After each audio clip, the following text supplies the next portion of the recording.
हाँ जी student, next topic है हमारा प्रोपोर्शन। पहला हमने रेशो किया 10.1, अब हम 10.2 कर रहे हैं प्रोपोर्शन।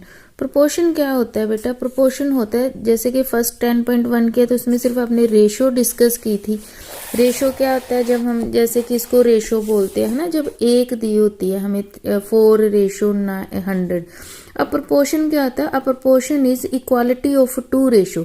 जब एक रेशो ये वाली है बेटा और एक रेशो ये वाली है, जब ये दोनों आपस में इक्वल हो जाती हैं तो इनको प्रोपोर्शन बोलते हैं। अब इस इक्वालिटी के साइन को बेटा हम ऐसे भी डिनोट करते हैं, जैसे is the symbol of proportion.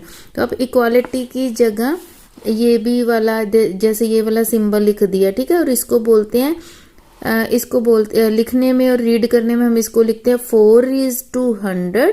4:200 as to मतलब ऐसा ही 12 है वो 300 के साथ है। जैसे 400 के साथ है ऐसा ही 12 है वो 300 के साथ है। तो बोलते कैसे हैं? 4:100 एज टू 12:300।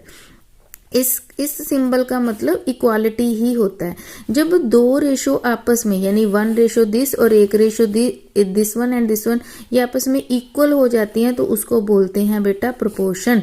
अब अगर तो हमें ये फाइंड आउट करना हो कि क्या ये आपस में इक्वल है, क्या ये इन प्रोपोर्शन है, इक्वल का मतलब क्या ये प्रोपोर्शन में है, तो हमने सिर्फ क्या चेक करना है?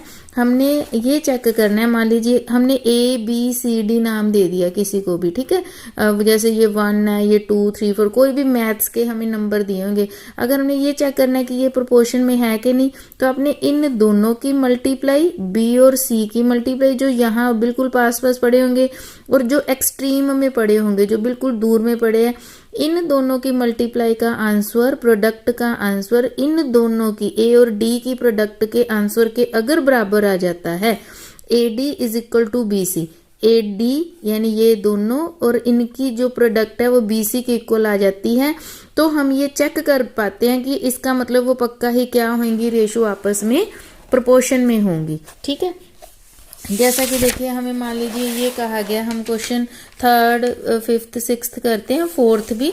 इसमें क्या है? Are these all are in proportion, क्या ये सभी प्रोपोर्शन में हैं?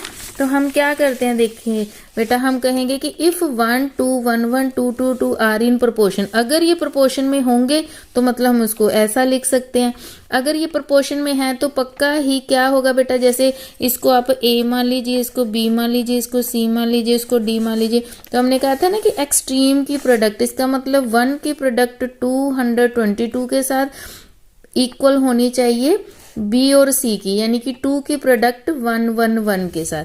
बीच वाले दोनों की प्रोडक्ट एक्सट्रीम, जो बिल्कुल किनारों पे पड़े हैं, इनकी मल्टीप्लाई के अगर बराबर हो जाती है तो देखिए हमने चेक करके देखा ये दोनों आपस में बराबर हैं। सो 1 2 1 1 जो भी हमें स्टेटमेंट दी हुई है हम कहेंगे आर इन प्रोपोर्शन। ये हमने चेक करके देखा है कि अगर हम कहेंगे कि ये प्रोपोर्शन में है इफ ये हो जाता है, अगर ये इन दोनों की प्रोडक्ट, बीच वालों की प्रोडक्ट, लास्ट वाले जो दिए हुए इन दोनों की प्रोडक्ट के इक्वल होते हैं तो ये प्रोपोर्शन में होते हैं बेटा। इसी तरह से बेटा आपने ये सारे क्वेश्चन जितने भी दिए हुए हैं, ये भी सेकंड क्वेश्चन भी ये बताना कि ये ट्रू है कि फॉल्स है। हम लास्ट दोनों की प्रोडक्ट को इन दोनों की प्रोडक्ट के साथ मैच करके दे लेंगे, अगर तो ये इक्वल आ गई तो ट्रू है, नहीं तो फॉल्स है। इसमें बेटा आपने बस एक काम करना है कि इनके यूनिट एक जैसे कर लेने हैं। ठीक है, जैसे यहाँ मीटर है, यहाँ किलोमीटर है, या तो दोनों किलोमीटर में कर लो या दोनों मीटर में कर लो, ये भी चाहे दोनों सेंटीमीटर में कर लो या मिलीमीटर में कर लो।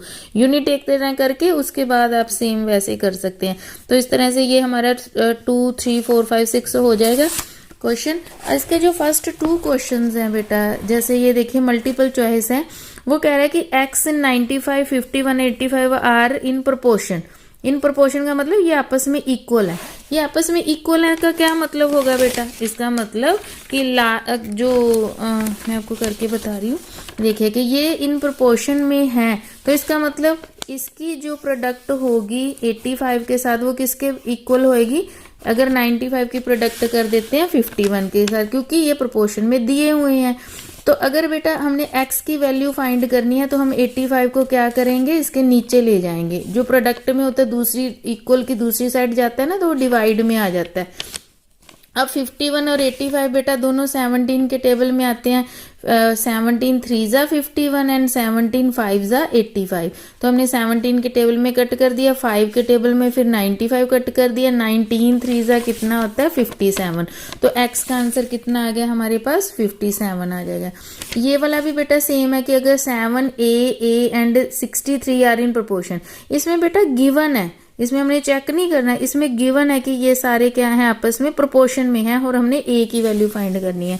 अगर ये सारे प्रोपोर्शन में है बेटा तो इसका मतलब यहाँ पर हमने ये प्रोपोर्शन का एज इज टू का साइन पा दिया, इसका मतलब इन दोनों की प्रोडक्ट किसके बराबर होएगी, बीच वाले दोनों की प्रोडक्ट के बराबर।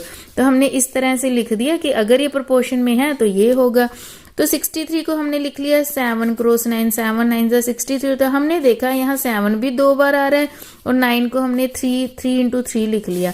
तो इसका मतलब 7 भी 2 टाइम्स आ रहा है, 3 भी 2 टाइम्स आ रहा है। तो बेटा हमने इसको ब्रैकेट में रखा 2 लिख लिया कि 7 भी 2 टाइम्स आ रहा है और 3 भी 2 टाइम्स आ रहा है। और यहाँ पर a को a के साथ मल्टीप्लाई किया तो a भी 2 टाइम आ रहा है, a का स्क्वायर आ गया और यहाँ पर भी क्या है 7 का भी स्क्वायर आ गया, 3 का भी स्क्वायर आ गया।